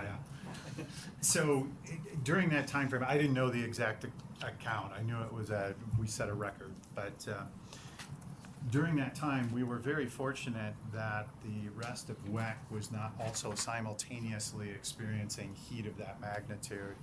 And during a week in September, there was concurrent heat experienced throughout the Western Interconnect. And it's exactly those times that long-term storage technology, which is something that we're evaluating, as well as hydrogen peakers, as well as Natrium to be a base load unit. That's all part of it. We're exhaustively looking at all of these technologies and their viability, and seeing what we can reasonably put forth. So. All right, DPU 9. Bottom of page 3. And into 4. A lot into 4. So, when we're talking. Yeah, you don't have to spend a lot of. Sorry, you don't have to spend a lot of time on this question. I was just curious, because my understanding is that the actual dispatch of coal and gas is dictated by the imbalance market.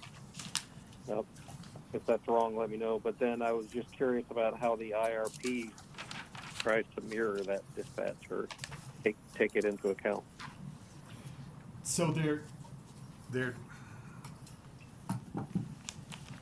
so the actual dispatch is governed by the Western Energy Imbalance Market. That is what happens in reality. That's what happens when the plan gets created, assets get purchased. We have our implementation of that plan, serve our customers. The actual dispatch is done by the California ISO through the Western Energy Imbalance Market. That results in nodal prices. Those nodal prices are then captured and utilized by the IRP for our pricing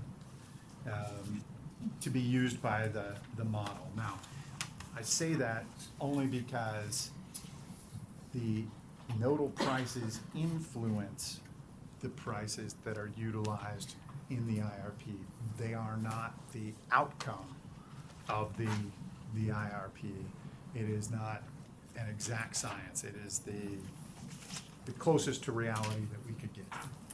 So, I don't quite get that, because in the IRP, you're using an hourly model that's forecast forward, and the EIM is a real-time market, real-time dispatch. So, are you simply saying that your forecasts are based on a nodal forecasting process? Oh, when you say influence, then,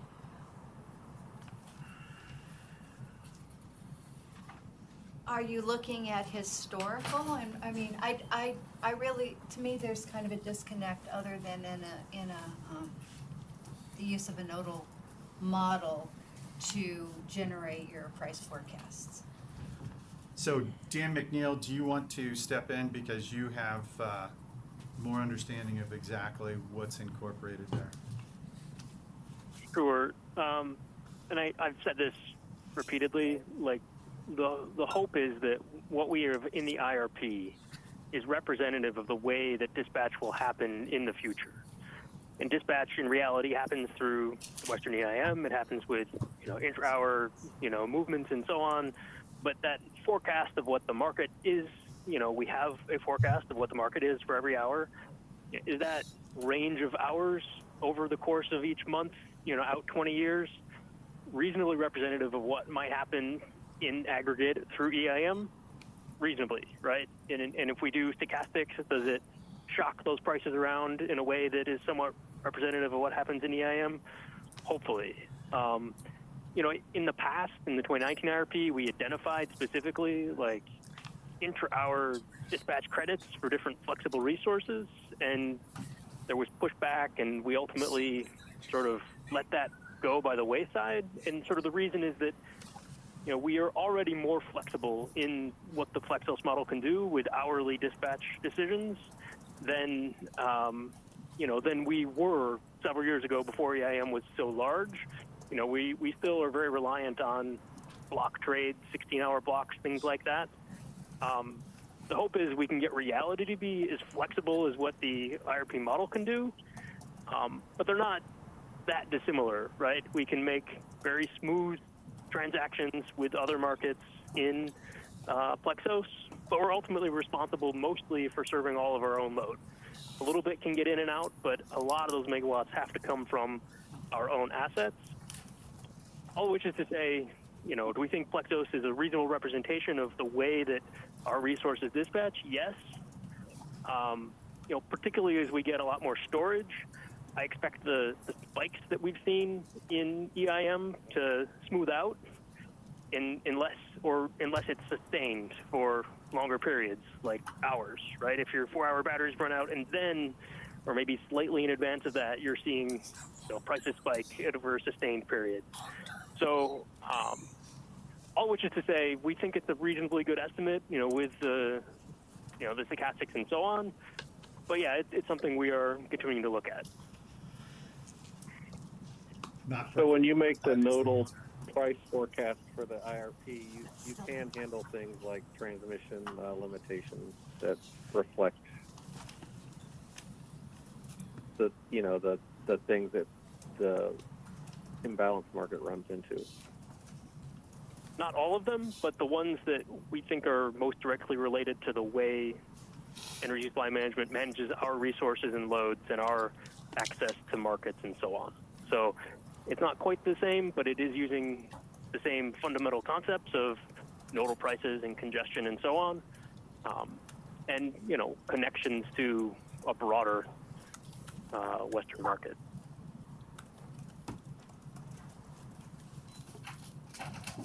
Okay, thanks. You had your hand up earlier. Oh, I did. Oh, okay, sorry. Scratchy. Ah. Commissioner Harvey has his hand up. For real. Yeah, I've got to admit, when I read that question and I'm hearing it again, reminding me that the EIM seems a tad more involved than I thought it was. Did I hear correctly that it's making all your dispatch decisions? So No, ultimately, we control the dispatch and have responsibility for our system. Now, when you co-optimize things across a greater footprint, there's significant advantages to be had. Generally speaking, and we're not gonna go out into the extremes and say all, my apologies if I did that. But generally speaking, there is an economic solution that arises out of the Western Energy Imbalance Market, and that is the dispatch that is sent to the resources, and that is the way the resources respond. So going, oh, sorry. But there's but all the following and all that kind of stuff, PacifiCorp's doing that, not Casio. Correct. But I'm curious now then, in terms of your costs, and if this isn't germane here, you can just say skip it. What ends up in the energy balancing account for your costs, is that the settlements from the IM, or is it your actual cost of production? That's where I tap out and Okay, we can do it later. We can do it I later. don't know if we have the right person on for that one, I'm Yeah, sorry. That's we. fine. It's not I IRP. don't Go know if ahead. it would be Ramon or if it would be, yeah. We have lots of EBA's fun coming up soon, Yep. so. Okay, we're gonna move on, UE, question 2, a long question. But I think it's gotta.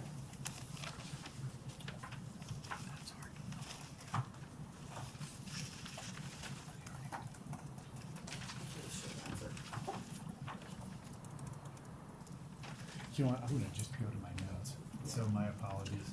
That might make it much faster. Yeah.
So I'm just gonna go with the prepared response to this question. There is an initial portfolio generated by the LT capacity expansion model for all portfolios and runs and variant studies. Each of the variant and sensitivity portfolios was created using a distinct initial run which requires variant or sensitivity conditions to be met. Any or all of the portfolio can differ as a result of the different requirements of a study. As an example, a run which precludes the company from building both Gateway South and the associated resources enabled enabled by Gateway South will optimize all resource selections and retirements based upon that stipulation. As a result, this portfolio will differ greatly from a portfolio which allows Gateway South but requires offshore wind to be selected. So, any follow-up on that? Was that on I? That was the question for 2, A, I, and II. Okay, I'll give you a follow-up on II, which is that there are different points in which the IRP explains optimization for coal and gas retirements. It talks about that in connection with the initial portfolios, and then later it talks about that in connection with creating the P-series portfolios. And I'm just trying to clarify, do you do that at both stages? Do you do that at one, and then that optimization then flows through to the P-series, or am I just reading too much into you guys talking about optimization for those? Randy, you want to chime in? Yes, this is Randy Baker, Director of Resource Planning. I'm having a little technical problem with the sound quality, so I apologize for that. But if I understand correctly, the question is about the degree of optimization that happens in the variant studies. I hope I'm interpreting that correctly. I can restate it, Randy, if that helps. That would be great, thank you. Yeah, and I'll project my voice upwards, assuming that's where the microphone is. We'll just pretend we're at the NTO. Yeah, the question was, the IRP at different points talks about optimization for coal and gas retirements, both in selecting the initial portfolios and later on when creating the P-series portfolios. And I'm just seeking some clarification as to when that optimization happens. Does it happen in one or the other or both? Okay, and I think Tom's answer actually speaks to this, but when we refer to an endogenous portfolio optimization, it is reselecting potentially everything. The only change is and I'm going to make a caveat to this in a moment, but the only change is whatever specific parameter is being assessed in that particular study, right? So if, for example, you're saying, let's run a study that includes Gateway South and see what happens, everything else around that is assumed to be, an endogenous selection and or driven by the reliability assessment that occurs as we move from the LT model into the ST reliable final portfolio. So there is some nuance involved there. But I believe we took pains in the 2023 IRP to call out if we ran a variant study that specifically assumes anything that is driven specifically by the preferred portfolio, for example. And I would draw your attention to those descriptions in the IRP.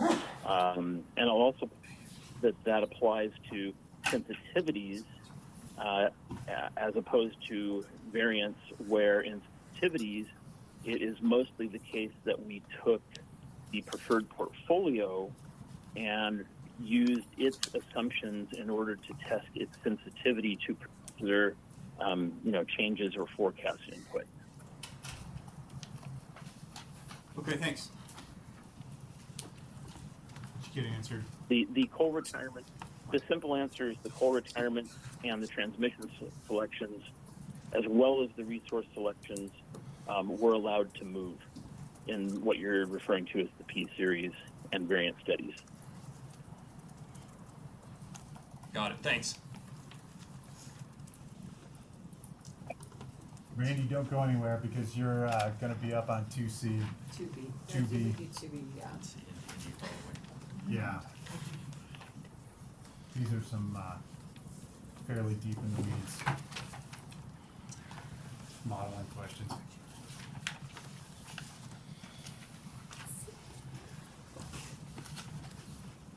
Thanks, I'm here, Tom. Yeah, if you want to take a stab at 2B.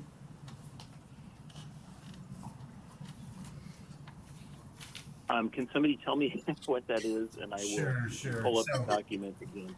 Sorry. So, please explain what is meant by the statement on page 243, that each variant begins with inputs and assumptions identical to the preferred portfolio PMM. Each variant introduces new assumptions or set of assumptions. Was the model allowed to create a new portfolio with that assumption, or is the variant used to test the cost of the PMM portfolio if the variance assumption occurs? Okay, I think that this rolls back to the response that I just gave. When we say that it used the same assumptions as were used in the preferred portfolio, there is a basis for all of the relevant inputs, forecasts, possibilities, and options, and those are not changed in a variant study except to the extent that it has to be changed in order to produce the variant result. So just a couple of quick examples. Loads are the same, resource costs are the same, solar and wind, the curves are the same, prices are the same, given a price policy scenario. So the intent of that statement is just to explain that there aren't a bunch of things moving around hidden in the background. The intent is to make the minimum changes necessary to accurately test the specific thing that variant is trying to test.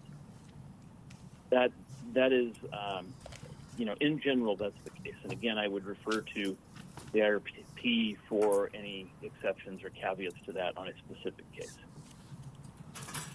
And just to add into that, some of these, technical questions of this nature are probably better in the DR process. We can do that too.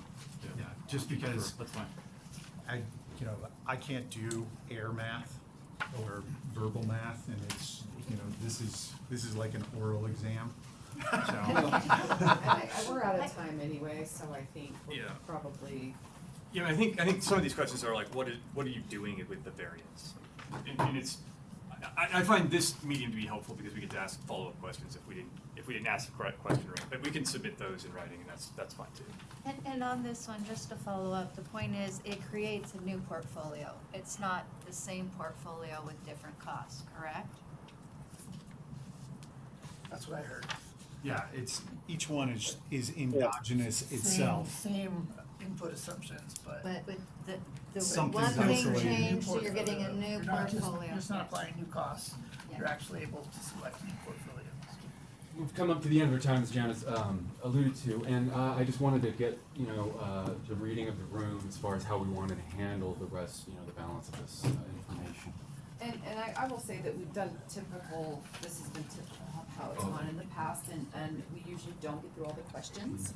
I actually am noting a few things for maybe in 2 years from now, for the next one.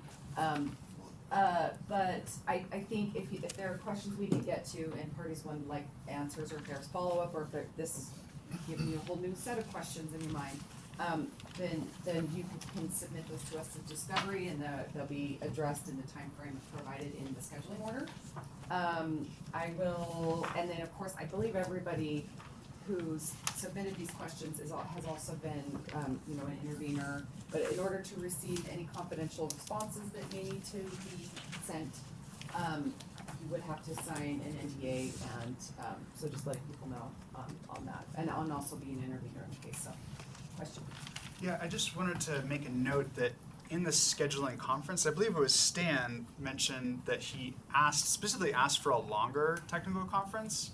And the response was, we don't usually get that many questions. It's usually we finish on time. And that's actually the opposite of what you just said, is that we don't usually make it through. So, but I also wanted to note that, there was a request for a longer technical conference, and that was denied during And the I think at the time scheduling. we were setting up this scheduling order, or this schedule, the RFP pause that I think caused the bulk of this. We always get questions that are better addressed through discovery, and I don't remember saying that it wasn't that we didn't get through all the questions. I do remember saying that it was that the technical conferences aren't actually designed to be a live discovery of where we bring our IRP team and we just get, peppered with every question. I think the discovery process is probably a better way to get the majority of these answered. So I've been noting some things for next time, I think, but I don't think having an all-day technical conference is something that the company is wanting to do, so. Stan? So, Jana, how would we request that? This is Stan Holmes of UCare. Another 2-hour session, or extension. I'm not sure how it would work, but I think these are very useful, and I'm concerned that if questions and there are a lot of follow-up questions, 2 questions that were submitted that might not be put forward before discovery and could, influence how that proceeds. What would be the process to request a round 2 of this, so we get through the questions? We can take that back, but I think at this time, our IRP team needs to be working on solving the problems that are before us today with, figuring out what we're gonna do with this 2022 all-source RFP and preparing for the 2023 IRP update. So I think at this time, that's not something that we would necessarily want to be, death by workshop. But again, I would, encourage parties to submit their questions through discovery. That's why that process exists. And so I mean, at this point, that, you know, that would be my answer to that. Also, this is a commission-approved schedule now, so you would have to make a motion asking for a change. Thanks, Yeah, they have to be submitted to the commission. And typically, the commission appreciates, I don't want to speak for them, but my experience making motions is that they, you know, when you make a motion, it's good to have surveyed all the other parties so that you can, especially if you want quick action. If not, then it'll take the time of making the motion, getting reply, the whole process. Can I ask one question from Sure. Janet? Uh-huh. Oh, I'm sorry if I interrupted anybody.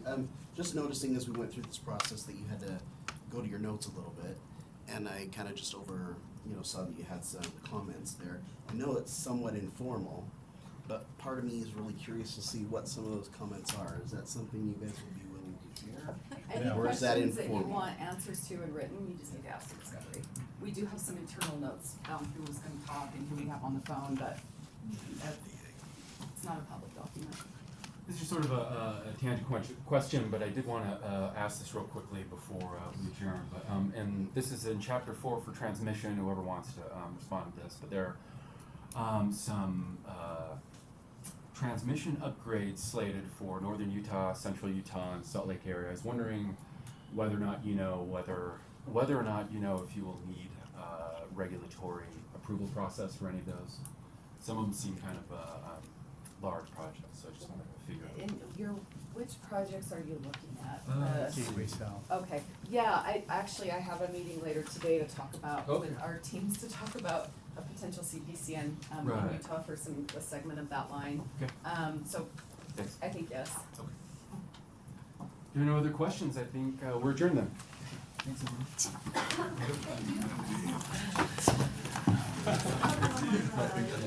Safe travels back.